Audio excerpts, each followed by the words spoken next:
Hello everyone.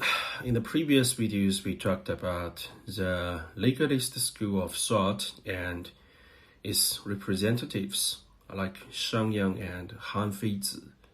Now let's discuss Confucianism and its representative figure. In this video, we will first talk about the real Confucius and his family. If you like this video, please give it a like and subscribe. And please also feel free to comment and share. Okay, when it comes to Confucius, he is famous all over the world. During the early Warring States period, under the reign of Duke I of Lu State, it's about 478 BC. A temple was established in Qufu, based on Confucius' former residence of 3 sacred rooms.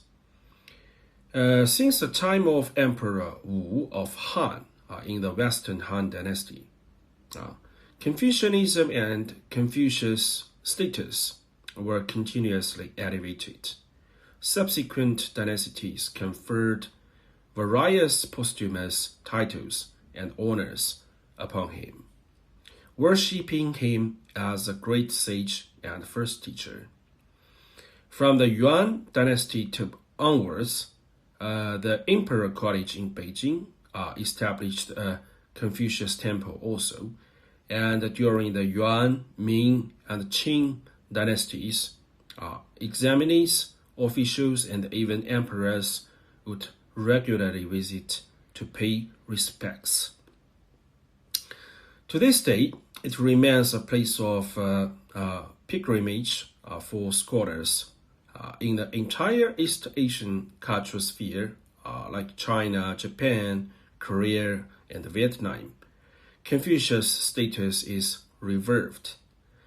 In the United States, Supreme Court, if you face the main entrance and look towards the eastern pediment and columns, you can see 3 relief sculptures.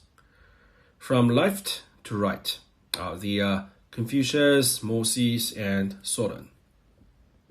Moses, you guys know, is a founder of Judaism and is revered by the Jewish people as a prophet. The first 5 books of the Old Testament were written by him, and Solon was one of the 7 sages of ancient Greece, and now is known as the father of Western law, who is also the first in Western legal history to clarify that laws should be just for all social classes and ranks. Clearly, even in the most powerful contemporary Western nation, in the United States, Confucius is held in high esteem. There is no doubt that Confucius was a famous person, even a great man, a sage. But why did he deserve such honor and prestige? Because as a scholar, he inherited and expanded upon the official teachings of the Western Zhou dynasty, and establishing Confucianism. As a teacher, he systematically and broadly taught over 3,000 students of various social status and backgrounds.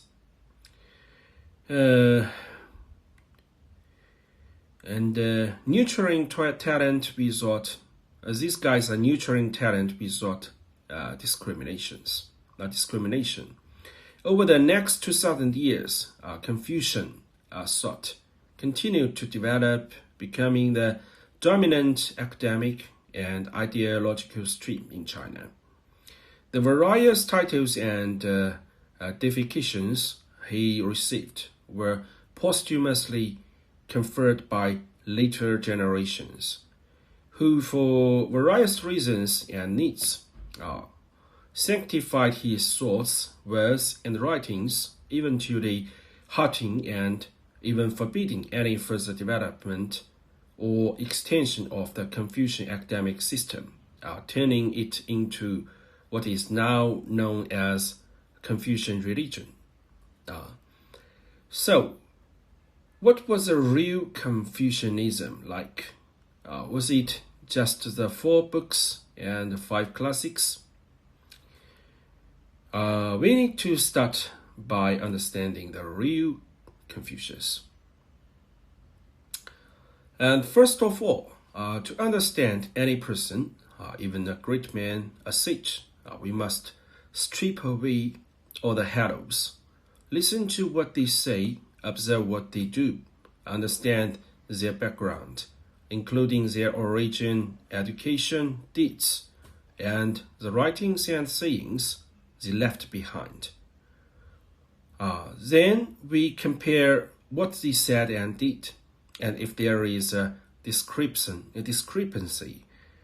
we think about the reasons. Only then can we form a relatively objective evaluation of the person.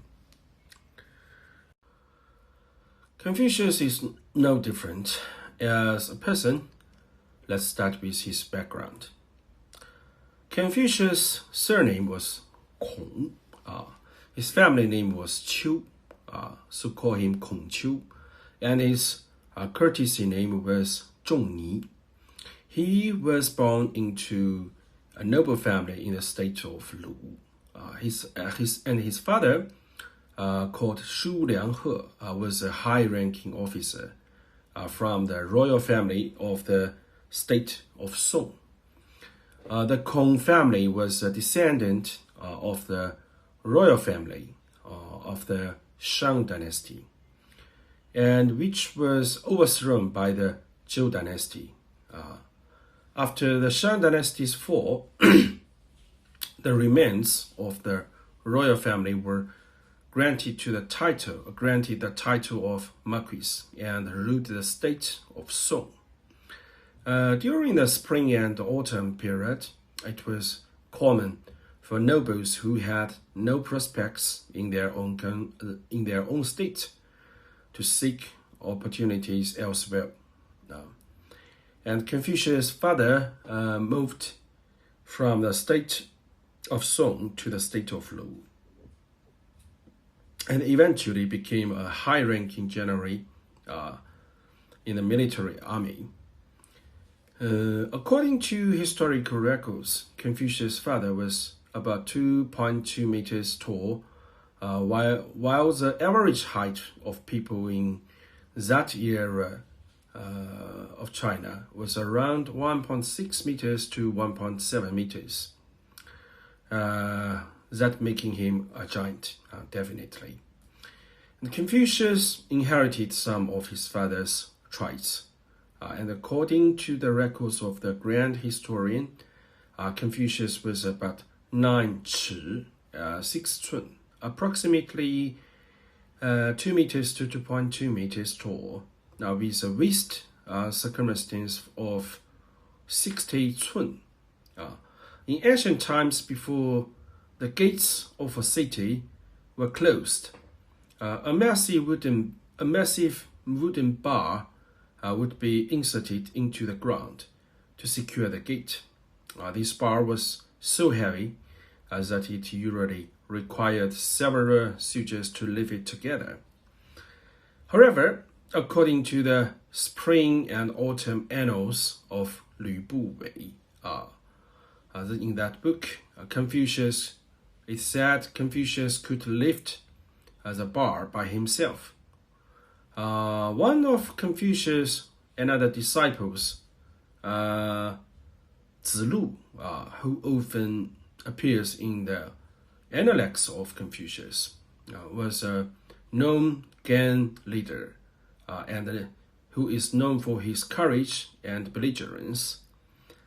The young Zilu looked to carry a sword, often take a sword and cause trouble everywhere he went, always coming out victorious. But one day, he first time encountered Confucius and tried to provoke him, only to be subdued by Confucius. Afterward, Confucius talked to him, and Zulu became his disciple and personal bodyguard. Confucius was also passionate about driving carriages, often driving himself when traveling around different cities. A very, very expensive driver, And today, we would not only be considered an experienced driver, but also like an F1 racer. The Analects describes how Confucius would stand straight and firmly grasp the reins before mounting the carriage. Once seated, he never looked around, spoke in a hurry, or pointed fingers. So that means very calm and very gentle when driving.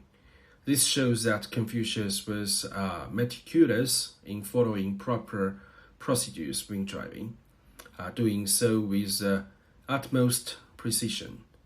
His driving skills were top-notch, and he even served as a race judge, personally evaluating the top 3 drivers at that time.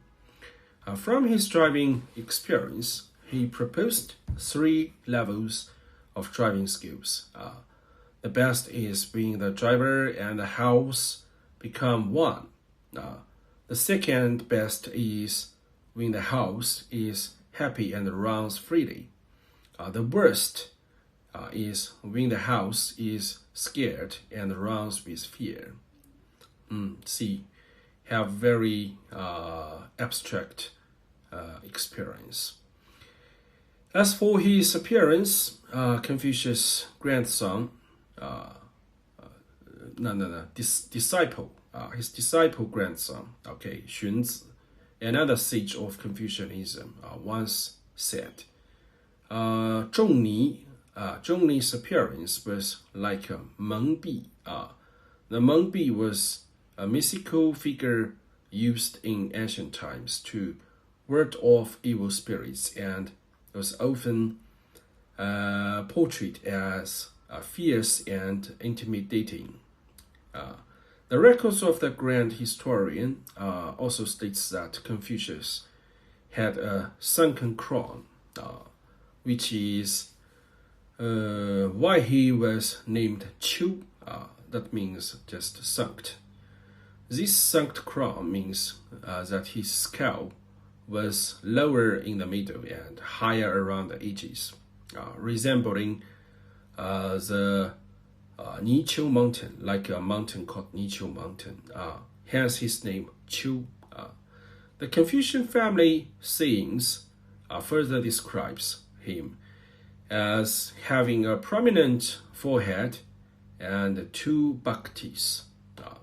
So, guys, you see, Confucius probably wasn't the gentle, refined, and amiable figure many people imagine. His appearance and stature were more like a towering, broad-shouldered warrior, similar to the fierce general Zhang Fei. Now imagine such a person sitting down to teach you knowledge and principles. Wouldn't you listen? I guess I would listen. And Confucius had over 3,000 disciples, among whom the most outstanding were known as the 4 sages, 10 philosophers, and 72 Aussies. But what exactly did Confucius teach his disciples? Due to time constraints, we will have to continue this discussion in the next video, where we will talk about Confucius and the 6 arts of a gentleman. If you enjoyed this video, please give it a like and subscribe. And also feel free to comment and share. Thank you for watching, guys. See you next video.